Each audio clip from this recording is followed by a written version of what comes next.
Hey guys, welcome back. Where we last left off, I was just getting a bunch of parts in. Finally, everything's been so COVID delayed. You can hear how excited I was because I sound like a chipmunk. But yeah, time to get to work on some of these new parts, from the rear end to the front suspension. It's all here, so let's get started. You guys want to see a really hot rear end? Check this thing out. You guys at PEM actually made this custom ordered and custom fit for me. It wasn't going to be this way. My original rear end was coming from Curry, but they were back ordered forever.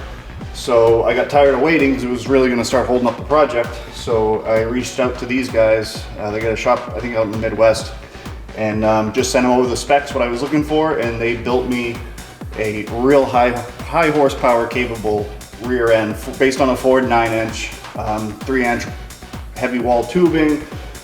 This is all manufactured. This end, they build that in-house. It's got nice aluminum fill and drain plugs built onto it, and most importantly, it's shortened up to 40 inches, so it's nice and narrow. It's going to let me put on some nice 15-inch wide tires on the outside of this thing and still be able to tuck everything up and under the body, and I think it's going to look really nice. But very nice heavy-duty rear end built to handle some real horsepower. I kind of took a guess. I didn't know the exact dimensions on how far this brace was because, again, this is a fabricated piece. This isn't like a factory 9-inch, and it is a little bit longer, which from a strength perspective is a good thing to have. It's a little bit longer than I expected it to be though. So my 4-link bracket on this side, because this is off center in order to center the pinion angle, or center the pinion coming off the third member. On this side, it's a little bit too tight, so my inner 4-link bracket is going to hit the gusset here for this. So I'm just taking some rough measurements here, and I'm going to go torch out a little notch here and a little notch on the backhand side there in order to have this slide right up and over this piece, and then we'll weld it all in just like normal. So it won't actually cause any problems, but just a little bit extra trimming here in order to get that done on the short side. But yeah. It'll all make sense when you see it, I promise. If that didn't make any sense to you, it will make sense. Hang in there. After spending the last half an hour double checking, leveling, making sure everything's perfect, I've got the first 2 tabs for our 4-link bracket, or 4-link brackets going in. These are the inner ones, and we'll have the outers that will be set on the outside of these. But really, really important to make sure that you've got these brackets nailed, nuts right on center, perfectly straight this way, perfectly straight this way, and perfectly straight this way, because that will determine the angle of your pinion. And all of those calculations are really important to get right. So I think I got it right, but we're still just going to do a tack. This isn't going to be a permanent weld at all. Just going to tack these in place. I won't permanently weld anything until I have everything tacked in place. We can assemble it. I can check the pinion angle, check the suspension. If it all works, then we can come back and permanently weld it in place.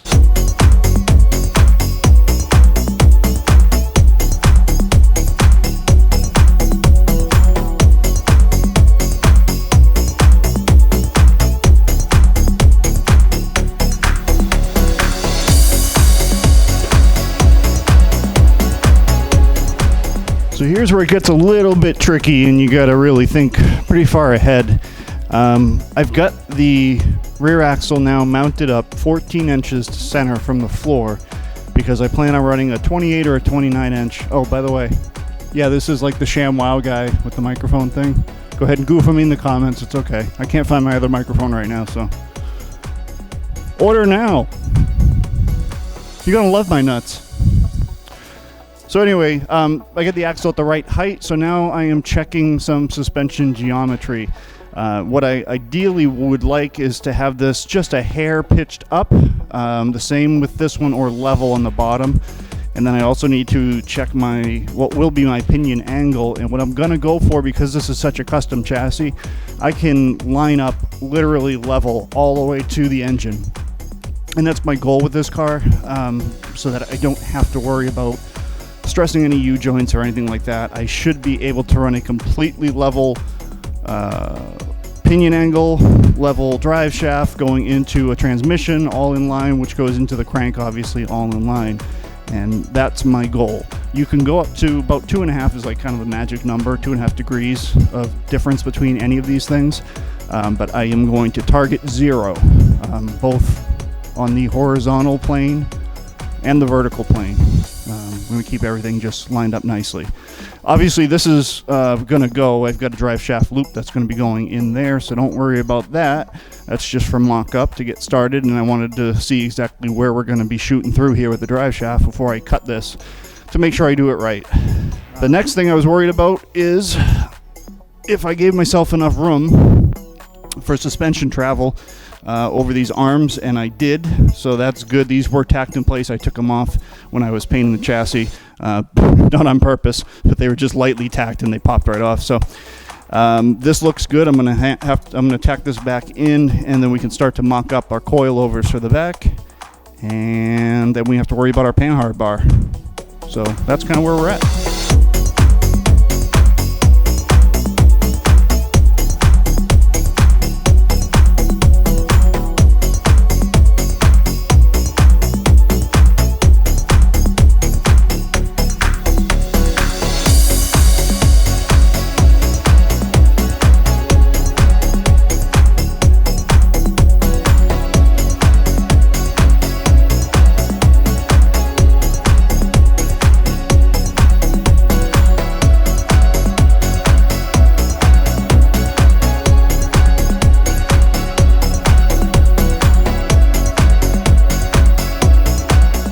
So I just modified, this is a mount that came with the 4-link kit for the Panhard bar.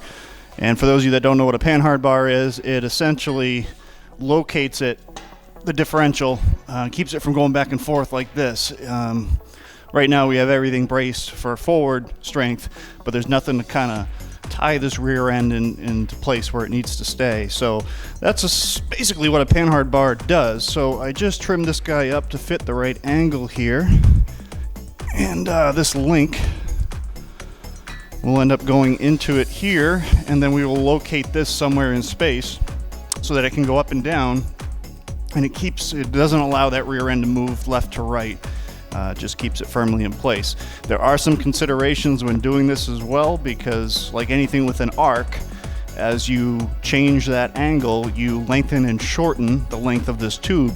So what you want to really do is locate this in the centermost position when the suspension is sitting where it will normally sit in terms of height. So you want to get it at ride height, and then you're going to center your Panhard bar location at that point where it makes the most centered sense, so that when it does move, it's moving marginally to the left and marginally to the right, depending on if the suspension is compressed or is, hanging down free. But for right now, I'm just locating this mount, which is our starting place, and then we'll have to do some fabric cobbling over here to make a good solid connection on that side. So because I only have 2 hands, I'm not going to be using any filler here. I am just using the metal that is on both of these pieces and just kind of melting them into each other, which will work fine for a basic tack weld. But I do want to make sure we're level, so.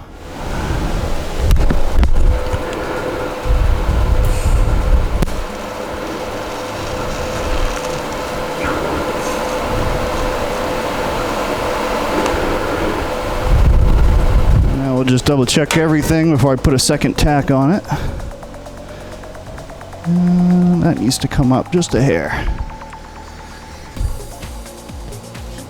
Perfect. Make sure we're straight there. Looking good. Do the same thing here, although now I can use some filler.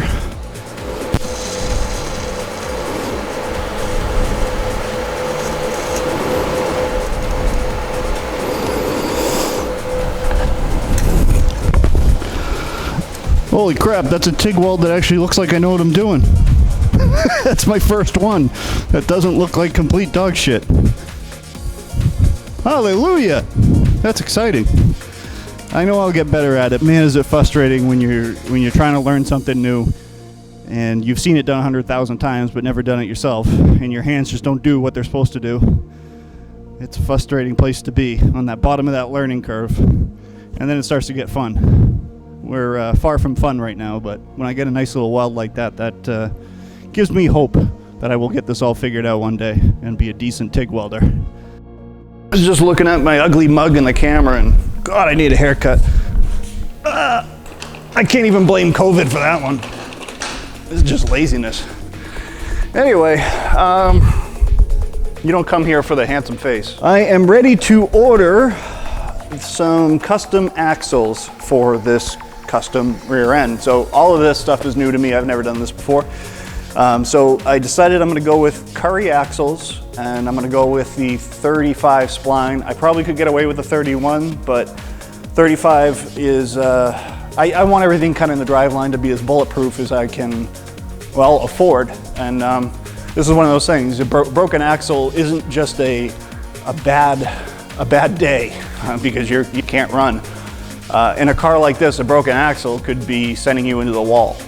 You break your left axle, you're in the left lane. It's not a good place to be. So I'm gonna order the beefiest stuff that, again, I can afford. And so we're gonna take some measurements here, hit their website up, and place an order. All right, so we're gonna measure to the inside of the stud that we mount our third member to. And your third member is basically your differential. And we'll take a straight edge here. And that is 13 inches and 15 sixteenths. 13 and 15 sixteenths. So these are my shop sneakers. I posted on the Trial and Error Facebook page. If you're not on that, make sure you like it and follow.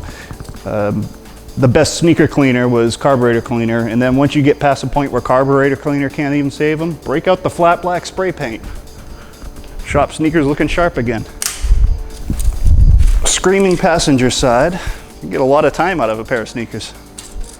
I mean, it's got 600 burn holes in it from plasma torch and welder, but